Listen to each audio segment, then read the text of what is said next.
କହିଦେ ନିଲେଶ। ବୈଶାଖ ଜ୍ୟେଷ୍ଠ ମାସରେ ଗ୍ରୀଷ୍ମ ଋତୁ। ବୈଶାଖ ଜ୍ୟେଷ୍ଠ ମାସରେ ଗ୍ରୀଷ୍ମ ଋତୁ।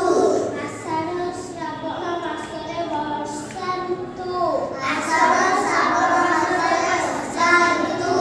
ଭାଦ୍ରବ ଆଶ୍ୱିନ ମାସରେ ଶରତ ଋତୁ। ଭାଦ୍ରବ ଆଶ୍ୱିନ ମାସରେ ଶରତ ଋତୁ। କାର୍ତ୍ତିକ ମାର୍ଗଶିର ମାସରେ ହେମନ୍ତ ଋତୁ। କାର୍ତ୍ତିକ ମାର୍ଗଶିର ମାସରେ ହେମନ୍ତ ଋତୁ। ପୌଷ ମାଘ ମାସରେ ଶୀତ ଋତୁ।